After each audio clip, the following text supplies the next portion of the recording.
नमस्कार। आज के बिजनेस अपडेट कुछ इस प्रकार से हैं। पहले मार्केट अपडेट। निफ्टी नीचे गया है 0.35% से, ये बंद हुआ है 25,453.40 पॉइंट्स पे। डाउ जोन नीचे रहा है 0.02% से। नेस्डेक ऊपर गया है 0.94% से। गोल्ड नीचे गया है 0.01% से, इसकी वैल्यू रही है $3,359.30। क्रूड भी नीचे गया है 0.87% से, इसकी वैल्यू रही है $66.86। अब हम चलते हैं हमारे कंपनी अपडेट सेशन की साइड। तो मैं आपको बताती हूँ कि हमारे पास न्यूज़ आई है श्री सीमेंट की तरफ से। तो पहले मैं आपको इस कंपनी के बारे में कुछ बताती हूँ। कंपनी इंगेज है, मैन्युफैक्चर करती है, सेल करती है सीमेंट्स और सीमेंट से रिलेटेड प्रोडक्ट्स, और ये one of the lowest producer है, लोएस्ट कॉस्ट प्रोड्यूसर है। मतलब जो इनके सीमेंट्स हैं वो लो कॉस्ट के होते हैं, लेकिन क्वालिटी उनकी अच्छी होती है कंट्री में। और ये थर्ड लार्जेस्ट सीमेंट प्रोड्यूसर है इंडिया की। अब न्यूज़ इसमें ये मिली है कि इसकी सब्सिडरी कंपनी ने राजस्थान में रुपीज़ नहीं, 223 मैट्रिक टन चूना पत्थर मतलब लाइमस्टोन का ब्लॉक जीता है, जिससे लॉन्ग टर्म रॉ मटेरियल की सुरक्षा सुनिश्चित हो गई है। मतलब कि अब उनको रॉ मटेरियल की कोई प्रॉब्लम, कोई इशू नहीं होगा। अब इस न्यूज़ के मेन पॉइंट्स मैं आपको बताती हूँ। तो सब्सिडरी कंपनी ने राजस्थान में 223 मैट्रिक टन का चूना पत्थर ब्लॉक जीता है। तो और इसमें Shri cement east private limited, ये इसका पूरा नाम है, को जैसलमेर में जोगा 4 चूना पत्थर ब्लॉक के लिए प्रिफर्ड बिडर, मतलब कि एक्यूरेट बिडर डिक्लेयर किया गया है। ये ब्लॉक अब इनके लिए सुनिश्चित हो गया है। और इस ब्लॉक में 223.3 मैट्रिक टन सीमेंट ग्रेड चूना पत्थर है, जो सीमेंट को उम्दा सीमेंट बनाने में यूज होता है, जो कि लॉन्ग टर्म रॉ मटेरियल की सुरक्षा सुनिश्चित करता है। मतलब कि अब इनको रॉ मटेरियल को कोई इशू नहीं होगा। ये जीत बैकवर्ड इंटीग्रेटेड, मतलब जो पीछे इंटीग्रेटेड मतलब इकट्ठा को बढ़ावा देती है, बैकवर्ड इंटीग्रेशन को ये बढ़ावा देती है, और तथा कंपनी का विस्तार योजना जो है उसमें समर्थन और सहयोग करती है। अब हम आगे चलते हैं अपने इसी सेशन में। तो की स्टोन रियल्टर्स की न्यूज़ हमें आई है। तो इस कंपनी के बारे में आपको बताती हूँ। कंपनी एक प्रोमिनेंट रियल एस्टेट डेवलपर है।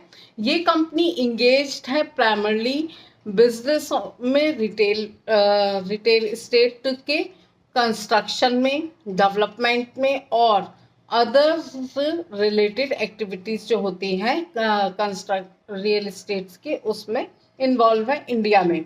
अब इससे रिलेटेड न्यूज़ क्या आई है कि अंधेरी ईवेस्ट में ₹3000 करोड़ का क्लस्टर रीडेवलपमेंट प्रोजेक्ट, मतलब कि वो पहले डेवलप्ड होगा, लेकिन या तो उसमें डैमेज है या कुछ भी है, तो उसको दोबारा से इन्हें रीडेवलप करना है। ऐसा प्रोजेक्ट इन्होंने प्राप्त किया है, जिसमें मुंबई में स्थिति बड़ी है। मतलब उनकी जो स्थिति है, जो उनका प्रेजेंस है मुंबई में बड़ा है। अब इस न्यूज़ के मेन पॉइंट्स ये हैं कि अंधेरी वेस्ट में ₹3000 करोड़ की क्लस्टर रीडेवलपमेंट प्रोजेक्ट, जिसमें 10.6 लाख स्क्वायर फीट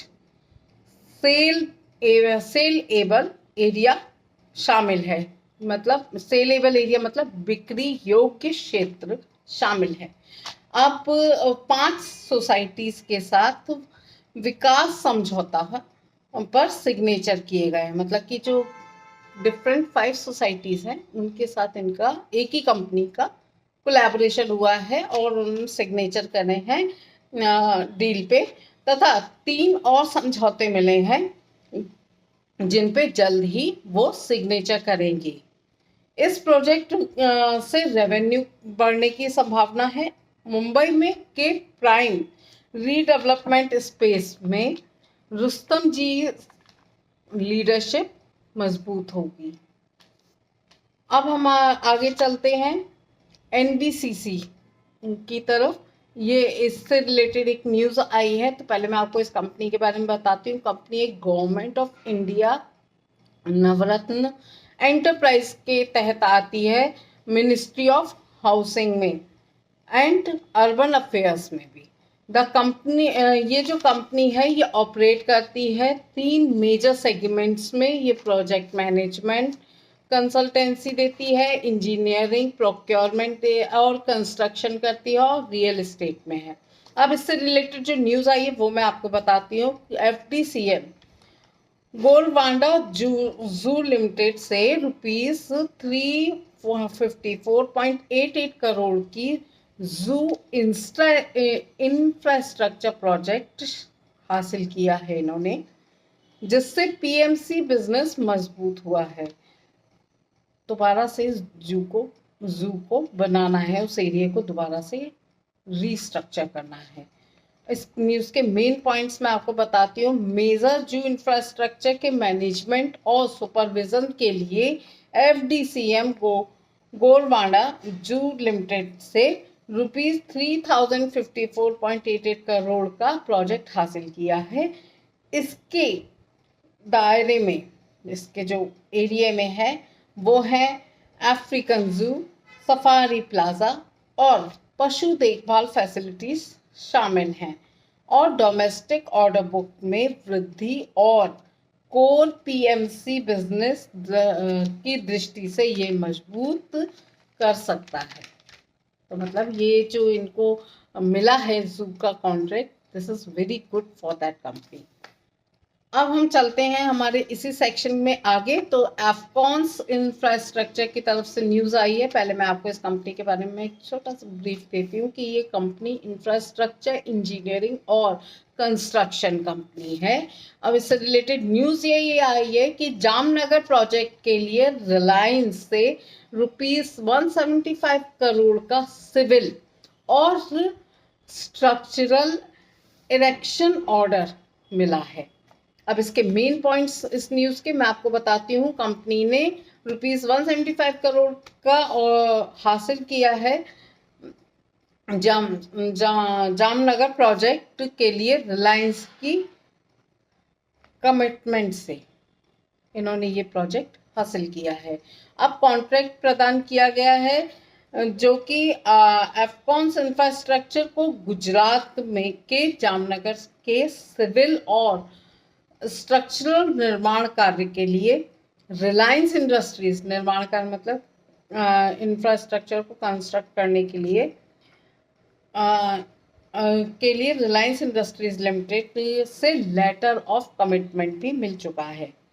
अब वैल्यू क्या है इस प्रोजेक्ट की, तो एस्टिमेटेड कॉन्ट्रैक्ट वैल्यू तो मैं आपको बता चुकी हूँ, ₹175 करोड़ है। इसमें जीएसटी को छोड़कर है ये वैल्यू, जो बीओक्यू पर बेस है, और फाइनल पेमेंट होगा as per actual work executed.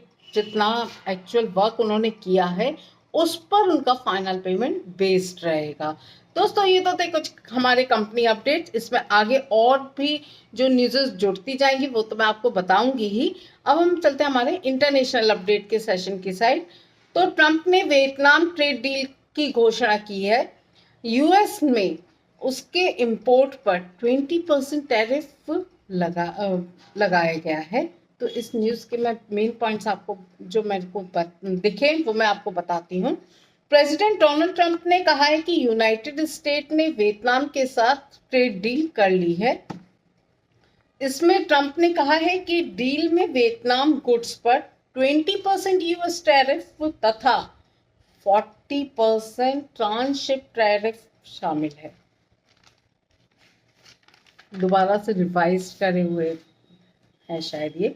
उन्होंने इस डील की अनाउंसमेंट रेसिप्रोकल टैरिफ में कटौती की टाइम लिमिट समाप्त होने के बाद कुछ दिन पहले ही की थी। मतलब कि जो टैरिफ मैंने बताया था आपको अभी हमारे पहले सेशन में कि टाइम लिमिट जुलाई थी, तो उसके समाप्त होने से कुछ दिन पहले ही इन्होंने ये अनाउंसमेंट किया है, जिससे दर्जनों देश, मतलब जो बहुत ज़्यादा देश हैं, वो आयात पर यूएस शुल्क बढ़ जाएगा। जो अपना माफ करिएगा, जो अपना एक्सपोर्ट इंपोर्ट करते हैं उस पर उनका शुल्क जो है, यूएस से जो टैक्सेस लगते हैं वो बढ़ जाएंगे। तो दोस्तों ये तो थे कुछ हमारे इंटरनेशनल अपडेट्स। आगे और ऐसी न्यूज़ मिलेगी तो मैं आपको बताऊंगी अपने चैनल पे। और ऐसे ही वीडियोस को देखने के लिए कृपया मेरे चैनल को लाइक, शेयर और सब्सक्राइब करें। Thank you.